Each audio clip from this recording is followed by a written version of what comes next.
Então, de uma forma ou de outra, eu sabia que a música ia fazer parte da minha vida.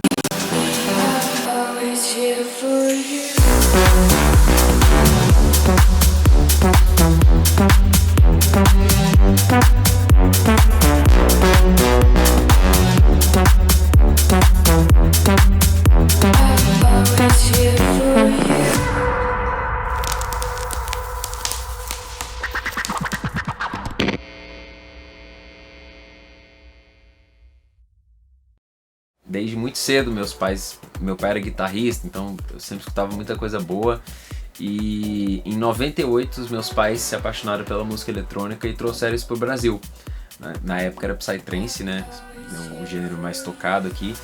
E durante alguns anos eu fui meio que um espectador, só via o que eles estavam fazendo. Eu era uma criança ainda de 9 anos. Mas em 2003 para 2004 eu tive meu primeiro contato com música eletrônica. Foi num pós-universo paralelo em Trancoso. A gente montou a CDJ lá, meus pais e os amigos deles, pra brincar mesmo. E eu e meu irmão, a gente, como é que funciona isso aí? Começamos a mexer, fuçar. E quando a gente viu, tinha virado um videogame pra gente. A gente tava amarradão e ficamos praticando cada vez mais e tal. Mas no começo era tudo meio que um hobby, assim. A gente não tinha considerado ainda que a gente ia ser DJ. Só que um ano depois, meu pai, ele quis dar uma oportunidade pra gente tocar no prime time do UP, que é na hora do Réveillon. E, a gente tava levando aquilo como brincadeira, uma coisa que a gente tinha tocado 2, 3 festas na vida. A gente falou, cara, agora vamos ter que aprender de verdade. Esse dia, esse Réveillon de 2004 para 2005 foi o marco de quando a gente falou, talvez seja isso que a gente quer pra nossa vida.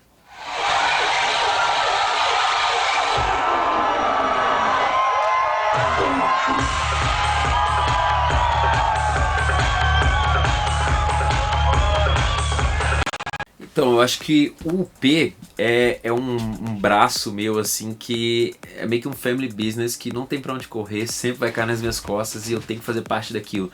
E eu acho muito, muito legal porque me mantém perto das minhas raízes. O UP, toda vez que eu tô lá, eu sinto como se fosse a primeira vez que eu estivesse pisando num festival e tal. E isso é muito importante pro dia de hoje, porque o UP, ele tem essa representação mais de, cara, se entregue, viva pela música, faça uma, sem ostentação, sem combo, sem camarote, sem nada. Então toda vez que eu tenho contato com o P, eu volto um pouco pra essa coisa, assim, sabe? Falo, cara, existe um lugar que as pessoas vão pra ficar jogadas na pista sem se preocupar com nada, sabe? Isso é muito legal. E eu acho que reflete bastante na minha carreira também, porque, querendo ou não, eu acabo fazendo um network muito grande com artistas, com produtores. Então, muita gente hoje em dia se relaciona comigo através do universo paralelo. Depois de 2004, eu e o Alok, a gente formou um projeto chamado Alok Bhaskar, que a gente tocou durante um tempo, não eram músicas autorais, eram DJ set. E em 2006 para 2007 foi quando a gente chegou num nível de produção que a gente já considerava ser o suficiente para lançar um live. E formamos o Lógica. O Lógica, no começo, assim, já começamos muito bem, mas sem muita expectativa, mas nos 2 primeiros anos a gente já estava com a oportunidade de tocar nos maiores festivais de Psytrance do mundo. Já fizemos várias turnês internacionais, então a gente viu que, aquilo era realmente o que a gente queria de profissão. E eu lembro até hoje que do 2º pro 3º ano a gente estava na dúvida se a gente ia fazer vestibular ou não. Porque a gente já via que existia um norte ali na música que estava dando certo. Ainda mais porque a gente tinha pais que eram DJs e então a gente tinha uma referência de que era ser um DJ profissionalmente. A gente ficou no Lógica até 2010, mais ou menos. Nessa época a gente foi morar em Londres para tentar carreira lá fora e tal, só que não foi o que a gente esperava. A gente acabou tendo que trabalhar de tudo quanto é coisa. Fui pintor, entregador de sanduíche, garçom, porque só o dinheiro das festas não tava dando. E nessa época eu tive um pouco, meio que uma crise existencial, assim, nesse meio da música e decidi parar. Foi quando a gente se separou, o Alok formou o projeto solo dele e eu fiquei uns 2, 3 anos sem contato com a música. Nesse tempo eu aprendi muito sobre mim mesmo, eu cresci muito como ser humano, justamente tendo contato com outros trabalhos, com outros estilos de vida. E quando eu voltei pra música, eu acho que eu já voltei um pouco mais maduro, assim, um pouco mais pé no chão. Fiquei alguns anos ainda, flertando ali, eu criei alguns projetos que eu não foquei 100%, mas que já comecei a voltar pro mundo da música.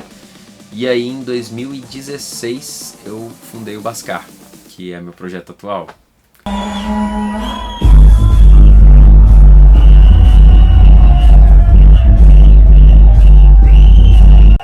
E eu lembro que foi tudo muito rápido, assim, porque nesse tempo que eu fiquei parado, eu tipo, voltei a tocar e tal, mas nunca deu muito certo. E aí quando eu formei o Projeto Bhaskar, com 4 meses já me chamaram para fazer uma tour na Ásia. Aí eu fiquei tipo, caraca, agora eu escolhi a coisa certa, então agora eu tô no lugar onde eu devia estar. E muita gente ainda reclamava um pouco, tipo, pô, você largou o Psytrance e tal, porque esses meus primeiros projetos eram de Psytrance, mas as pessoas não se perguntam se era aquilo mesmo que eu queria estar fazendo, né, o que realmente eu gostava. Então, quando eu comecei a produzir house, eu realmente me encontrei, porque eu tinha uma liberdade musical muito maior.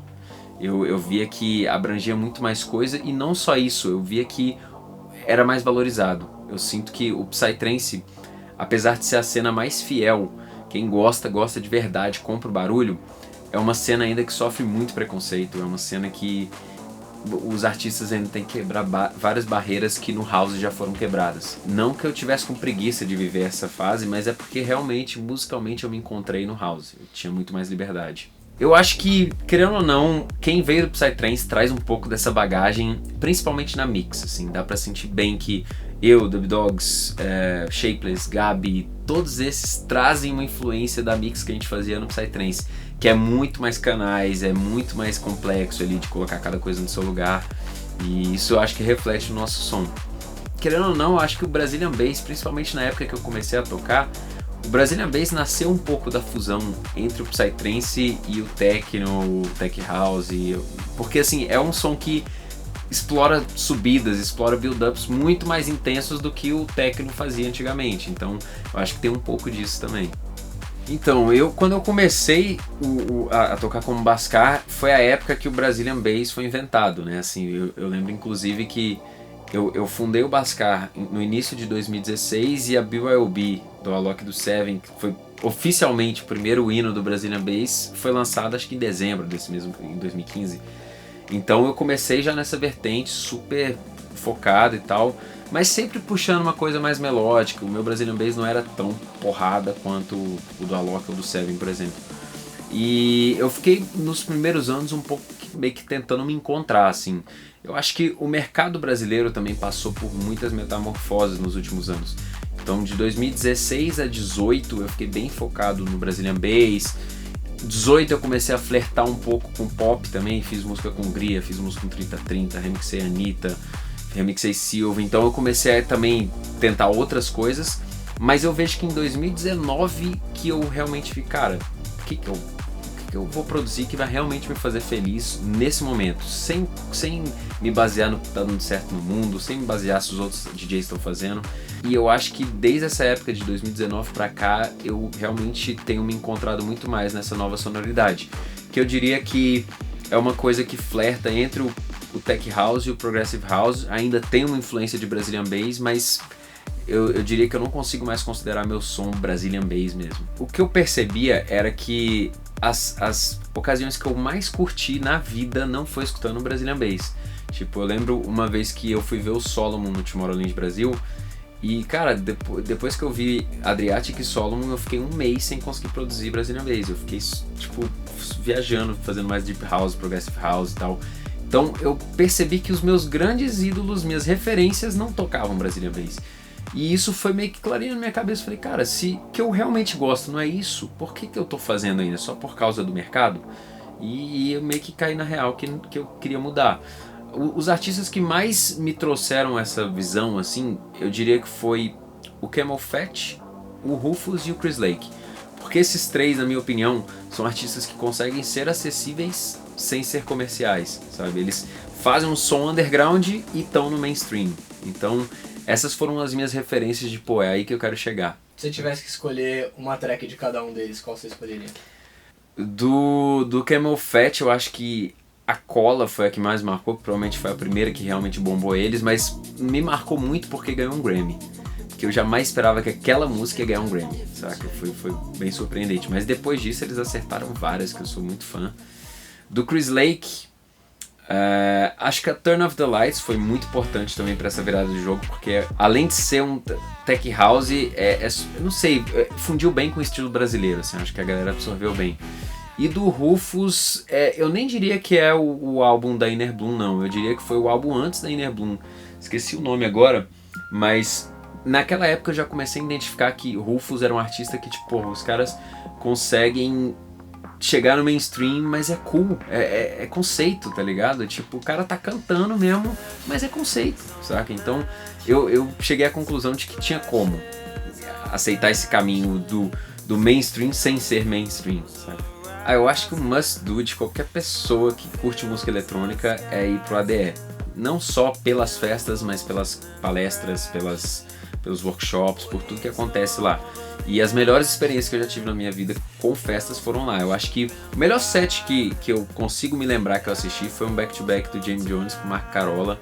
3 horas de set, uma Paradise, foi...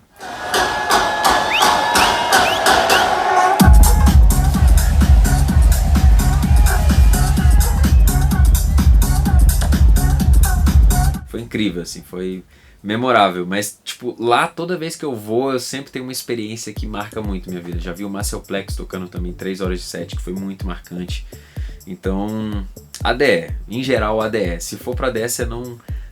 alguma coisa vai te marcar muito lá. Quando eu vou pra lá, toda vez que eu chego, eu sinto que ali a música eletrônica do mundo inteiro se conecta. Então, abre muito mais a minha cabeça pra pensar no mundo como um todo, e não só focar no Brasil. Tanto em questão de oportunidades, de pessoas que você conhece lá, de shows que você vê, de músicas novas que você escuta. Então, a mensagem que mais abriu minha cabeça lá foi tipo, calma, não existe só o Brasil, você tem que olhar para o mundo como um todo. E isso refletiu também no meu som. Tipo, o som que eu tenho lançado hoje em dia não é pensando só no brasileiro, é pensando no mundo. Eu acho que a gente tem um mundo inteiro aí afora para explorar, principalmente porque música eletrônica não tem barreira. E pô, graças a Deus a música brasileira cada vez mais tem alcançado, né, esse nível mundial. A galera tem aceitado mais, tem voltado os olhos mais para os artistas daqui. E é isso que eu quero fazer esse intercâmbio do nosso som para lá. Eu vejo que por mais que a gente seja uma música acessível, que tá chegando em grandes lugares e tal, em grandes festivais, a cena ainda é muito pequena, a gente ainda é um núcleo muito nichado. E eu acho que quando existem pessoas que levantam essa bandeira com honestidade e tal, a coisa ganha muito mais corpo, muito mais força.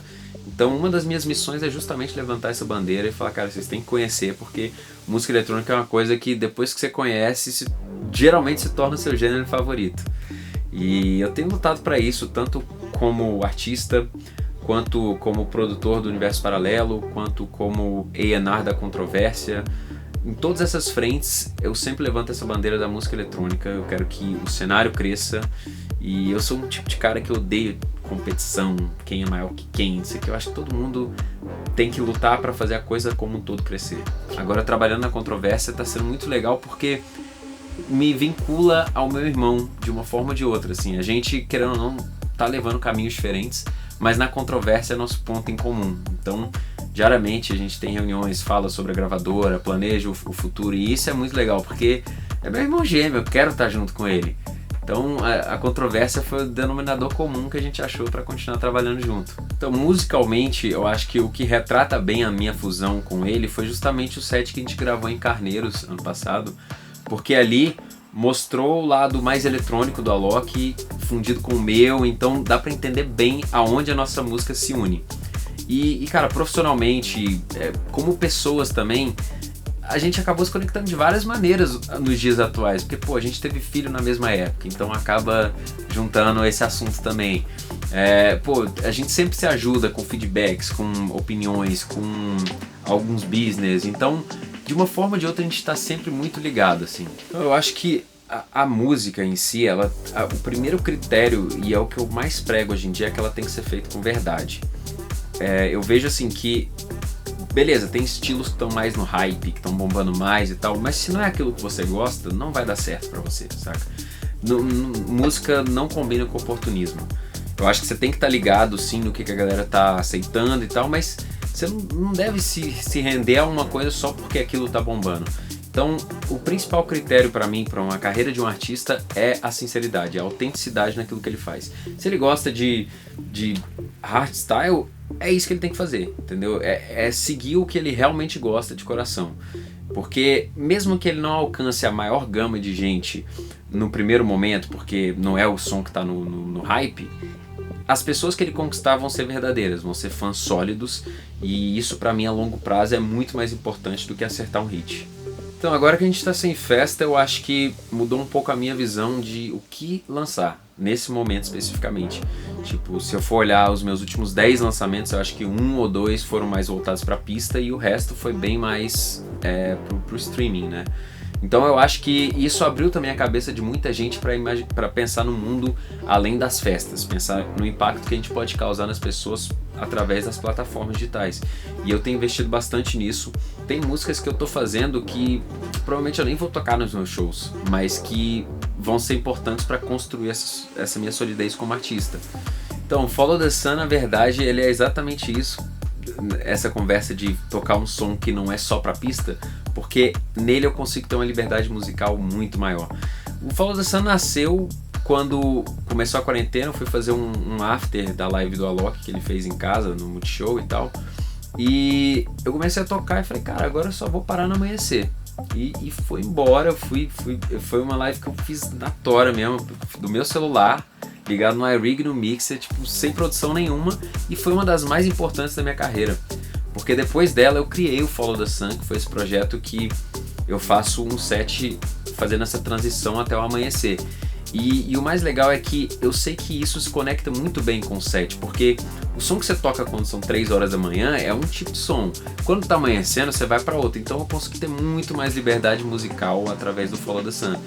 E o que eu achei mais legal é que a galera comprou esse barulho junto comigo. Antes eu tava muito refém dessa questão de, pô, eu sou o headliner do show, eu tenho que fazer bombar a pista, tenho que fazer não sei o que. Então acabava que muitas vezes eu ia pra shows e tocava sons que eu nem queria tocar, mas eu sabia que funcionava. No Follow the Sun foi justamente o contrário. Eu falei, cara, eu só vou tocar o que eu gosto.